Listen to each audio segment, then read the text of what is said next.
Hello बच्चों, question आया था जेईई मेंस 2026 में 2 अप्रैल को। फर्स्ट शिफ्ट से क्वेश्चन है memory based.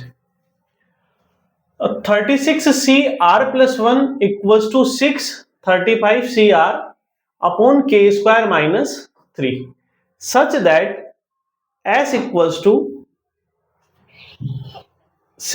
RK then number of elements in set S।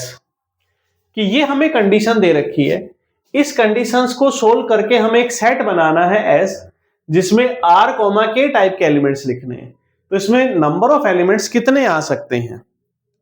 अब देखो इस क्वेश्चन को सोल्व किया जाए या देखा जाए तो हमें क्या गिवन है, 36CR+1 equals to 6 into 35CR upon K² minus 3।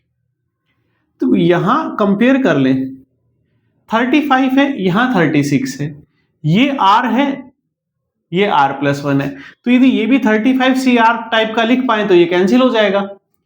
तो फॉर्मूला क्या होता है, n+1CR+1 को हम क्या लिख सकते हैं, n+1 upon R+1 into NCR। If ये फॉर्मूला नहीं ध्यान हो कभी तो डायरेक्टली जो कॉम्बिनेशन का फॉर्मूला लगता है एनसीआर का, वो एनसीआर के फॉर्मूले से हम सोल्व कर सकते हैं। तो इस चीज को लिख सकते हैं 36 upon R+1 into 35CR equals to 6 into 35CR upon K² minus 3। 35CR से 35CR कैंसिल, इससे ये कैंसिल, तो 6 into K² minus 3 equals to R+1। तो ये सॉल्यूशन देखो, R इंटीजर ही लेना है तो K भी क्या होना चाहिए, इंटीजर होना चाहिए यहां पे, क्योंकि बाकी चीजें इंटीजर्स हैं। तो यहां पे K इंटीजर होना चाहिए। इन दोनों की वैल्यू क्या हो सकती है, तो यहां से कह सकता हूं K² minus 3 equals to R+1 upon 6, ये पार्ट में इंटीजर होना चाहिए। तो R+1 किसका मल्टीपल होना चाहिए, 6 का मल्टीपल होगा। अब R+1 की रेंज यदि हमारे पास आ जाए, उस रेंज के बिहाफ पे हम K की वैल्यू निकालेंगे और वहां से ये सेट बन जाएगा। तो देखो R+1 की रेंज क्या आ सकती है, जब हम NCR लिखते हैं तो यहां पे R की रेंज क्या होती है, 0 इज ग्रेटर देन और equal to R is less than और इक्वल टू, मैक्सिमम कहां तक हो सकता है, N तक हो सकता है। तो हमारे पास क्या लिखा हुआ था, 35CR। 35CR लिखा हुआ, इसका मतलब जो R की रेंज है वो 0 is greater than R is less than और इक्वल टू 35, और R+1 निकालना है तो 1 is less than equal to R+1 is less than equal to. R+1 की रेंज 1 से लेके 36 तक हो सकती है। अब R+1 किसका मल्टीपल होना चाहिए, 6 का, तभी ये सॉल्यूशन हमारे पास इंटीजर आएगा। तो 1 से लेके 36 तक में इंटीजर कौन कौन बनेंगे, 6 के मल्टीपल क्या होंगे, 6, 12, 18, 24, 30 और 36, यही 6 के मल्टीपल है। अब K भी इंटीजर आना चाहिए, तो यहां वैल्यू पुट करके देख लो, K² equals to R+1 upon 6 + 3 बनेगा।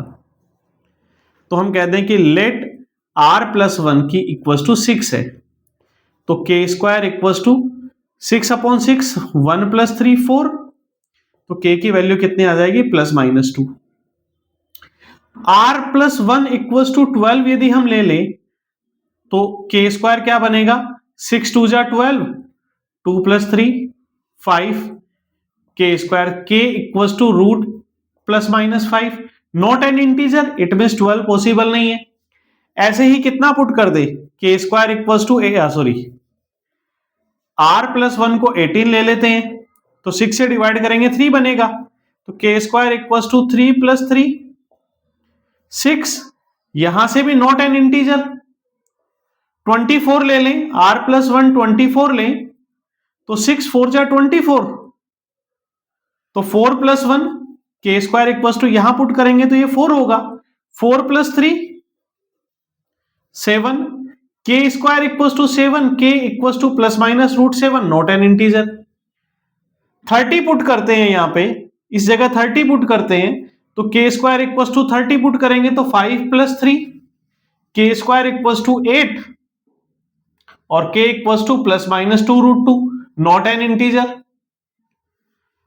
अब 36 पुट कर लें तो k स्क्वायर इक्वल टू यहां 36 पुट करेंगे तो 6 6 36 6 + 3 k square equal to 9 k equal to ±3। तो हमें सेट बना था r के टाइप का। अब r + 1 6 था तो r की वैल्यू कितनी होगी 5। तो एक सेट तो क्या बन जाएगा 5, 2 5, -2।